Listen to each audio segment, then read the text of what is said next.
Hello नमस्कार, welcome to indicate learning. PYQs practice कर रहे हैं जी हम बीएड असिस्टेंट प्रोफेसर एग्जाम के लिए। ये 8th क्लास है हमारी, इसके बाद 2 क्लासेस बच जाएंगे हमारी। This is presented by me Raveena. Videos informative लगे तो इंडिकेट लर्निंग को लाइक शेयर सब्सक्राइब आप कर सकते हैं। ये यूनिट वाइज क्वेश्चंस हैं इन सारे के सारे क्वेश्चन पेपर से। सो ऑब्वियसली आपको अब तक तो पता होगा कि ये यूपी स्पेसिफिक सीरीज है, कि यानी यूपी में जो एग्जाम हुए थे उनसे रिलेटेड क्वेश्चंस है, बट हेल्पफुल तो ऑब्वियसली हर एक एजुकेशन के एग्जाम के लिए है। तो ये बीएड असिस्टेंट प्रोफेसर वाले के लिए तो मतलब मोस्ट इंपॉर्टेंट सीरीज है ये। ठीक है जी। 8th यूनिट की अगर आप बात करेंगे तो एजुकेशनल टेक्नोलॉजी की ये यूनिट है। इन जनरल चीजें ही यहाँ से आती हैं। चाहे ओके देखो, फ्लैंडर इंटरेक्शन एनालिसिस यहाँ मेंशन था, बट मैंने 1-2 क्वेश्चन जो थे वो ऊपर नीचे किसी उसमें डाल दिए, बट इट्स ओके, हमने किए हैं सारे के सारे क्वेश्चंस इनसे रिलेटेड। ओके जी। तो पहला क्वेश्चन आपके सामने है जी, dash inspired hardware approaches to instructional technology. So instructional technology में हम हार्डवेयर अप्रोच, सॉफ्टवेयर अप्रोच ये चीजें पढ़ते हैं। Hardware approach is inspired by behavioural science and it's applied parts, computer science, then physical sciences and engineering या psychology। so hardware approach जो है वो इंस्पायर्ड है भाई फिजिकल साइंस और इंजीनियरिंग से, और सॉफ्टवेयर अप्रोच जो है वो इंस्पायर्ड है आपका बिहेवियरल साइंस और उसके अप्लाइड पार्ट से। सो आपको ये दोनों ही क्वेश्चन पता होने चाहिए, पता चले दोबारा से ये सॉफ्टवेयर वर्ड ऐड करके ये क्वेश्चन पूछ लें। Okay, which of the following terms is most closely used interchangeably with instructional systems analysis। so instructional system analysis नहीं, instructional system design ISD की जगह और कौन सी टर्म ज्यादातर यूज की जाती है या मोस्ट क्लोजली यूज की जाती है? Instructional technology, educational technology, educational planning या curriculum design. So obviously instructional technology के लिए यूज करते हैं हम इंस्ट्रक्शनल सिस्टम डिजाइन, दोनों ऑलमोस्ट सेम से हैं। Read, help, answer, read, recite are illustrative verbs of dash level of affective domain। so इस तरीके से कोई भी क्वेश्चन रिपीट हो सकता है कि कोई और वर्ड्स आपको दे दे और पूछें कि क्या ये कॉग्निटिव डोमेन के कौन से स्टेप से रिलेट करते हैं या कौन से लेवल से रिलेट करते हैं या अफेक्टिव डोमेन के कौन से लेवल से रिलेट करते हैं। तो आपको अगर कॉन्सेप्ट समझ आ रखा होगा तो आप कर दोगे। ओके तो देखो, आप पढ़ रहे हो, आप किसी की हेल्प कर रहे हो, आप आंसर कर रहे हो, आप ग्रीट कर रहे हो, तो ये सारी चीजें किस में आती हैं भाई? ये सारी चीजें रिस्पॉन्ड करने में आती है। ओके, ना कि ऑर्गेनाइजेशन, रिसीविंग, क्योंकि रिसीविंग में आप सुन रहे होते सिर्फ। ओके, यहाँ पे आप बोल रहे हो, रिसाइट कर रहे हो, ग्रीट कर रहे हो, आंसर दे रहे हो, सो ये रिस्पॉन्डिंग में आएंगे जी। सो आंसर आपका सी हो जाएगा। इसमें एक्टिव पार्टिसिपेशन जो है वो आपको नजर आ रहा है। What is currently most popular medium of delivering distance education? So distance education जो है वो किसके थ्रू ज्यादा बेटर तरीके से मतलब ज्यादा पॉपुलर मीडियम कौन सा है? मीडियम पूछा है आपसे, ठीक है। So teleconferencing, video conferencing, audio conferencing या इंटरनेट, तो ये सारी ही चीजें इंटरनेट के माध्यम से हो रही हैं। सो इंटरनेट जो है वो एक बेटर ऑप्शन रहेगा, माध्यम रहेगा most popular. Okay, SWOT is also used as situational analysis tool। तो strength, weakness, opportunity और threat चेक करते हैं हम इसमें SWOT में। SWOT is used as an input into a strategic planning process and is also applied to evaluate the situation in terms of strength। strength की spelling ठीक कीजिए, strength and capabilities। तो दोनों ही चीजें बिल्कुल सही हैं, correct explanation है strength, weakness, opportunity और threat से related। okay? Dash are individuals' spaces on the web that give them a voice। They can be a soapbox, a commentary on current events, a collection of memos or thoughts, a place to post photos, comments, almost everything a user wishes। तो देखिए ये individual का space है, okay, और वो भी web पे, तो ऑब्वियसली वेब तो आंसर होने से रहा, ठीक है, जब वेब पे ही कोई चीज है।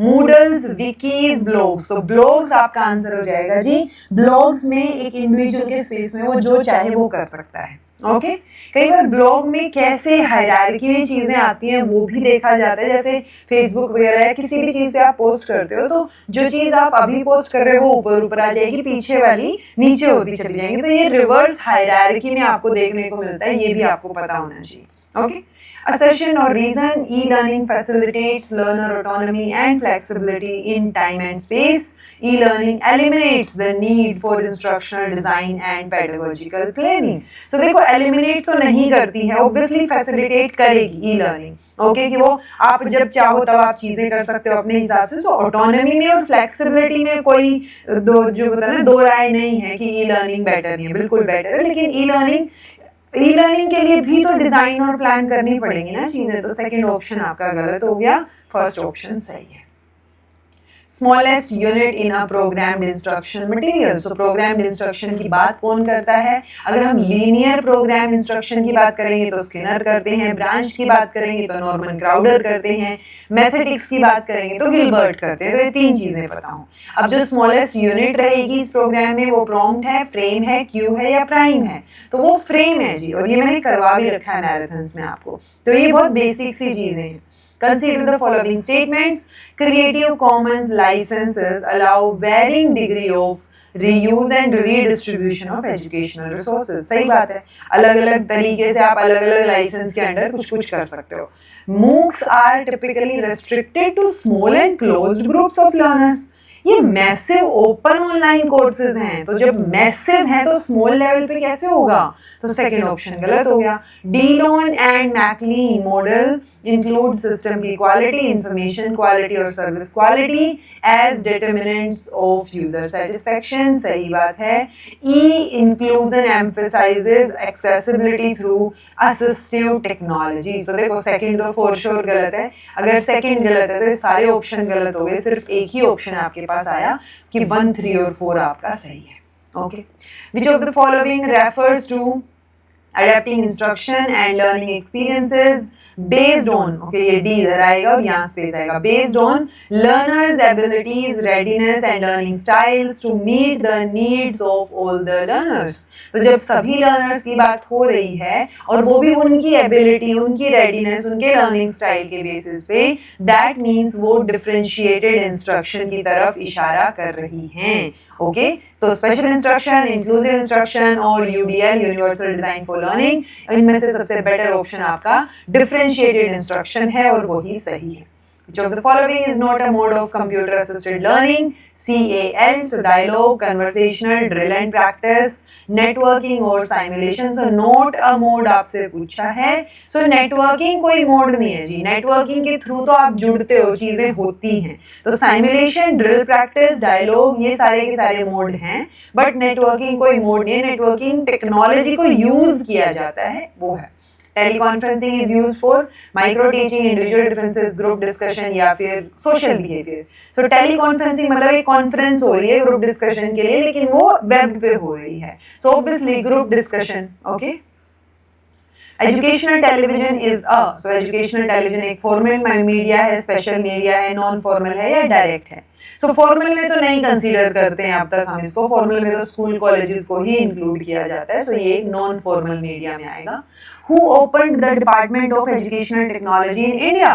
सो अगर एजुकेशन टेक्नोलॉजी से रिलेटेड है तो ऑब्वियसली मिनिस्ट्री ऑफ एजुकेशन या फिर एनसीई दे दिया इन्होंने, एनसीटीई भी नहीं है ये. So national council of educational research and training. So ये एजुकेशन के मिनिस्ट्री ऑफ एजुकेशन के अंडर ही है, लेकिन एनसीईआरटी ने ये डिपार्टमेंट ओपन किया है, बात याद रखिएगा. ओके. दोबारा भी पूछा जा सकता है. Who gave the XY theory of management? अच्छा ओके, ये मैनेजमेंट में जाना चाहिए था, बट कोई बात नहीं. पीटर ड्रकर, टेलर, ग्रिफ्थ और मैकग्रेगर. सो ये मैकग्रेगर की थियरी है जी, XY मैनेजमेंट की थियरी. ये क्वेश्चन भी नेट में कई बार आया हुआ है. जब आपने एक बार वो मैराथन्स कर लिया, वहां पे नेट के क्वेश्चंस कर लिए, तो ये वाले क्वेश्चंस आपको केक वॉक लगेंगे. लेकिन ये क्वेश्चंस इस तरीके के हैं कि आपके दिमाग में आपने आंसर छाप लेने हैं, ताकि अगर गलती से भी रिपीट होता है ना जो भी क्वेश्चन, तो आपको पता हो. Branching programming instruction is based on the assumption that student learn by doing error. Then है the student learn only when he perceives whole subject matter at a time. Students get reinforcement when teaching, diagnosis and remedy go together. या फिर all of the above. तो student ये branched programming से related है, तो all of the above better option है. अगर all of the above नहीं होता then हम सोचते कि अच्छा only लिख दिया या ये चीज़ कर दी. But branched programming है, अगर गलत भी कर रहे हो तो भी कुछ सीख ही रहे हो, वो चीज़ यहाँ पे दिखती है. According to UNESCO, educational technology is a learning and discussing process. Then आपका मोटिवेशनल प्रोसेस, डिस्ट्रीब्यूटिव प्रोसेस या कम्युनिकेशन प्रोसेस। तो यूनेस्को के अकॉर्डिंग टेक्नोलॉजी, एजुकेशनल टेक्नोलॉजी एक कम्युनिकेशन प्रोसेस है जो इन्होंने अपनी डेफिनेशन में मेंशन किया है। अब यूनेस्को की बात आई है तो 2-3 चीज़ें हैं, जैसे यूनेस्को 1993 में इन्होंने एक इंटरनेशनल कमीशन अपॉइंट किया था डिलोर के अंडर, जैकब्स डिलोर। तो डिलोर कमीशन बोलते हैं, 14 मेंबर थे अलग अलग कंट्री से, इंडिया से डॉक्टर करण सिंह थे। ओके, रिपोर्ट का नाम learning the treasure with in था, जो कि पूछा जाता है बहुत बार, तो ये आपको रिपोर्ट का नाम भी याद होना चाहिए। प्लस इन्होंने 4 पिलर्स ऑफ लर्निंग की बात की थी या 4 पिलर्स ऑफ एजुकेशन की बात की थी। सो ये 4 के 4 पिलर आपको पता हो, learning to know, learning to do, learning to live together and learning to be. Okay, learner controlled instruction है, प्रोग्राम्ड इंस्ट्रक्शन है, लाइब्रेरी मेथड है, लेबोरेटरी मेथड है, प्रोजेक्ट मेथड है। सो ये लर्नर के कंट्रोल में नहीं है जी, ये लर्नर कंट्रोल में जाएगा अपना प्रोग्राम्ड इंस्ट्रक्शन, क्योंकि वो अपनी पेस के हिसाब से चीजें कर सकता है, सेल्फ पेस्ड हम इसको बोलते हैं। What is the correct title of Acharya Ramamurthy committee report? Okay, ये आई थिंक 5th यूनिट में जाना चाहिए था, बट कोई बात नहीं। Towards an enlightenment and human society, तो ये क्वेश्चन भी रिपीटेडली पूछा जाता है, तो ये आपको पता होना चाहिए एग्जैक्ट इसका title. Who gave the decision making theory? ये देखो यहाँ गलती से इन्वॉल्व हो गई, जो पिछले में इन्वॉल्व होना था, जहाँ पे मैंने आपको बोला था कि अगर साइमन ऑप्शन में दे रखा है तो साइमन के साथ जाओ, अगर ऑप्शन में वो नहीं है तो आपका ग्रिफ्ट्स जो है वो आएंगे डिसीजन मेकिंग थियरी में। Okay, the essential components of communication process, तो जब आप कम्युनिकेट करते हो तो सोर्स की जरूरत पड़ती है, मैसेज की जरूरत पड़ती है, मीडियम की जरूरत पड़ती है, देन सिंबल की या कोडिंग, एनकोडिंग, डिकोडिंग की भी जरूरत पड़ती है कि जो आप बोल रहे हो वो आपने एनकोड किया है, अगला बच्चा उसको सुन के डिकोड करेगा कि क्या मतलब है उसका। फीडबैक और रिसीवर, कोई भी इफेक्टिव कम्युनिकेशन का प्रोसेस फीडबैक के बिना वैसे भी अधूरा है, तो ये भी इंक्लूडेड रहेगा। 1, 2, 3, 4 इन्होंने ऑप्शन में नहीं दिया है, तो अगर एक एक्सक्लूड करना है तो हम थॉट, एम, सिंबल इनको एक्सक्लूड करेंगे, तो आंसर आपका 1, 2, 3 हो जाएगा। फुल फॉर्म क्या है CBCS की? सो ऑब्वियसली चॉइस बेस्ड है ये, सो चॉइस बेस्ड क्रेडिट सिस्टम। ये क्वेश्चन भी 2 बार आया है, तो ये भी रिपीटेडली पूछा जाता है। By which system are problems related to education solved through the scientific method? तो जब साइंटिफिक मेथड की बात आ रही है, systems approach, software approach, hardware approach, technical approach, हम यूजुअली 3 अप्रोचेस की बात करते हैं, सॉफ्टवेयर अप्रोच, हार्डवेयर अप्रोच और सिस्टम्स अप्रोच। तो ये जो प्रॉब्लम्स की बात हो रही है जिसमें सिस्टम्स आर प्रॉब्लम्स, तो वो ये कि आप एक सिस्टम, मतलब प्रॉब्लम को एक ओवरऑल सिस्टम मान के चलते हो और उस हिसाब से उसको सॉल्व करते हो साइंटिफिक तरीके से, तो वो सिस्टम्स अप्रोच में जाएगा जी। Technology changes society by changing our environment to which in turn we adopt, ये बात किसने बोली है? सो टेक्नोलॉजी जो है वो सोसाइटी को बदलती है। ओटावे, वेबर, ओकबर्न या फिर आपका डर्कहिम, तो आंसर आपका ओकबर्न रहेगा जी, WF ओकबर्न। तो ये स्टेटमेंट्स रिपीट हो सकते हैं, देख लेना। Dale's cone of experience is mainly concerned with hardware से, मॉडर्न टेक्नोलॉजी से, लिटरेचर से, एनफोर्समेंट से। डिट्टो क्वेश्चन नेट में भी ऑलरेडी आया हुआ है। So use of modern technology से कंसर्न है ये कि कैसे आप यूज करोगे चीजें। Branch programming instruction was given by, तो linear programming Skinner, branch programming Norman Crowder, Thomas F Gilbert जो है वो अपने किस में आ जाएंगे? मैथेटिक्स। तो ये आपको तीनों के नाम याद होने चाहिए। सोशियोमेट्री की बात आए तो भी आपको जैकोब मोरिनो का नाम याद होना चाहिए। फुल फॉर्म मूक किलो पूछ ली इन्होंने। सो मैसिव है ये, ओपन लेवल पे हैं, ऑनलाइन के कोर्सेज हैं, तो massive open online courses, online open नहीं, ओपन ऑनलाइन कोर्सेज हैं, तो ये फुल फॉर्म एग्जैक्ट आपको पता होनी चाहिए। Okay, Which of these has proposed to create National Educational Technology Forum? So national, ये क्वेश्चन भी एक बार मैंने आई थिंक 2nd यूनिट में या कहीं तो अपलोड डाला था, तो ये क्वेश्चन भी रिपीटेडली पूछा जाता है। सो ये NEP 2020 सचर कमेटी हम ऑलरेडी कर चुके हैं, मैंने आपको उस टाइम भी बताया था कि सचर कमेटी मुस्लिम्स की सोशो इकोनॉमिक एजुकेशनल स्टेटस जानने के लिए ये सचर कमेटी बिठाई गई थी, डॉक्टर मनमोहन सिंह जब प्राइम मिनिस्टर थे। Educational technology is the application of scientific knowledge about learning and the condition of learning to improve the effectiveness of teaching learning. So ये statement किसने बोली है? Educational technology से related है, जिसमें ये application मानते हैं उसको of scientific knowledge learning के बारे में, about learning, और जो भी आप conditions की बात करते हो। So आंसर क्या हो जाएगा जी? आंसर आपका GOM लिथ हो जाएगा। Okay, first educational satellite called Edusat कब इम्पार्ट किया गया था? एजुकेशनल इसके कब लॉन्च किया गया था? ये डिस्टेंस एजुकेशन के लिए इम्पार्ट किया गया था, तो लॉन्च कब हुआ?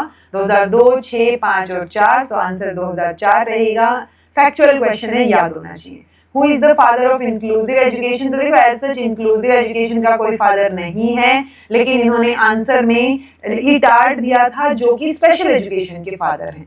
ठीक है, तो इटार्ड आंसर को सही माना था, इसलिए आपको एटलीस्ट ये बताओ कि इंक्लूसिव एजुकेशन का कोई फादर नहीं है, लेकिन इटार्ड को मैक्सिमम लोग कंसीडर करते हैं स्पेशल एजुकेशन का father. Which of the following is not an example of hardware technology? CPU, CAI, keyboard, hard disk. Hard disk, keyboard और सीपीयू ये हार्डवेयर टेक्नोलॉजी है, लेकिन जो कंप्यूटर असिस्टेड इंस्ट्रक्शंस हैं वो आपके सॉफ्टवेयर टेक्नोलॉजी में चले जाएंगे। ओके, ये हो गए आपके क्वेश्चंस। 8 यूनिट हमारी हमने कंप्लीट कर ली हैं। 8 अब हमारी 9th और 10th यूनिट बची है। सो 9th यूनिट में आपका स्वागत करेंगे नेक्स्ट क्लास में। This was all about today. Thank you so much for watching. Be happy, keep smiling, subscribe to Intergate Learning because it is absolutely free. Be consistent in your efforts. Take care, see you in next class.